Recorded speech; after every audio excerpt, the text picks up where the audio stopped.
15 দিনত বিল আহিল 39,085 টকা। এই 15 দিনত মোৰ বিল আহিছে 39,085 টকা।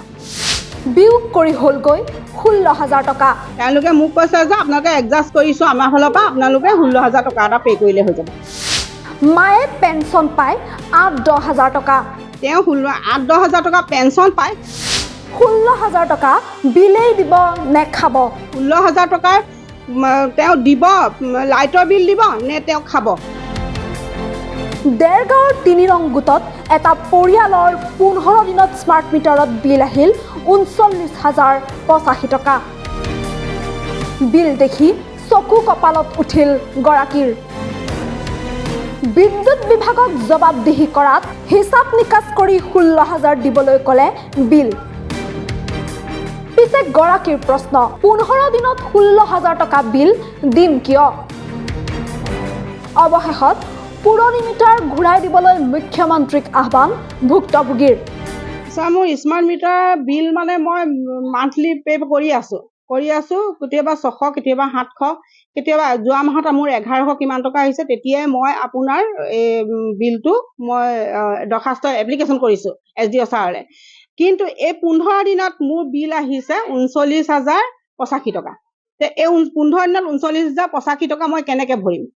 তেতিয়া মই যি স্মাৰ্ট মিটাৰ লগাই যাওঁতে যিখন মোৰ ৰিচিপ্ট, সেই ৰিচিপ্টখনৰ সৈতে মই এপ্লিকেশ্যন এখন লৈ গ'লোঁ SDO ছাৰৰ ওচৰলৈ।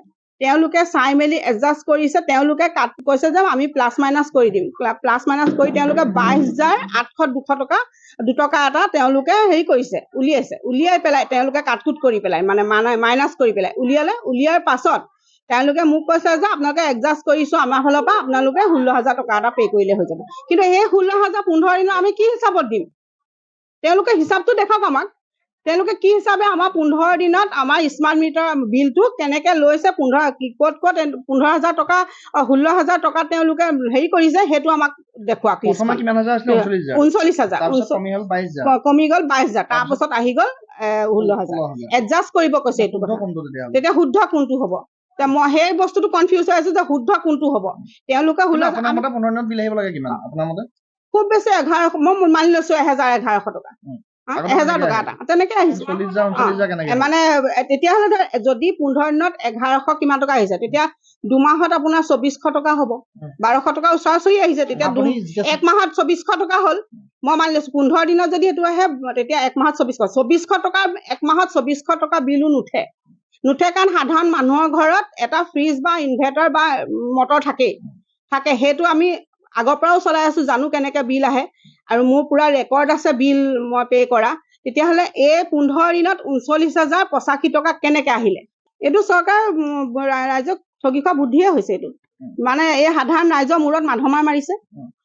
আজি 16,000 টকা মোক তেওঁলোকে এইটো কৈছে যে 1,000 টকা আপোনাক মোক বুজাবলৈ গৈছে, মোক বুজাইছে তেওঁলোকে 1,000 টকা বোলে আপোনালোকে বোলে লাইট জ্বলাইছে, তাৰ ভিতৰত বোলে আমি এডজাষ্ট কৰি 800 টকা বিল পঠিয়াইছোঁ। তেতিয়া 200 টকাটো আপোনালোকে কেলৈ নপঠিয়ালে? কি মৰমত?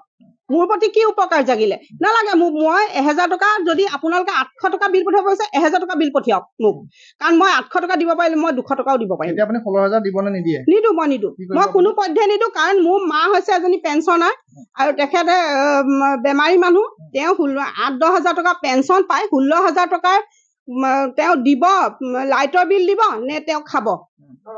দৰৱ খাবলৈ। তেতিয়াহ'লে আমি এইটো বস্তু কেতিয়াও মানি নলওঁ। এইটো স্মাৰ্ট মিটাৰ ঠিকে নাই। স্মাৰ্ট মিটাৰ ঠিকে থকা হ'লে আজি ইমানখিনি ৰাইজ ইমান হেৰি নকৰোঁ, স্মাৰ্ট মিটাৰ ভাঙি নিদিয়ে বা স্মাৰ্ট মিটাৰ খুলি নিদিয়ে। এইটো ঠিক নহয়। আমি মুখ্যমন্ত্ৰী ডাঙৰীয়াক এইটোৱে অনুৰোধ জনাইছোঁ যাতে তেওঁ এই স্মাৰ্ট মিটাৰটো খোলাই আমাক আগৰ মিটাৰ দিয়ক। আনফালে ৰাজ্যজুৰি এতিয়াও অব্যাহত স্মাৰ্ট মিটাৰৰ বিৰুদ্ধে প্ৰতিবাদ। প্ৰান্তে প্ৰান্তে শ শ লোক ওলাই আহি স্মাৰ্ট মিটাৰৰ বিৰুদ্ধে প্ৰকাশ কৰিছে ক্ষোভ। দেৰগাঁৱৰ পৰা অভিজিত বৰাৰ ৰিপৰ্ট, টাইম 8।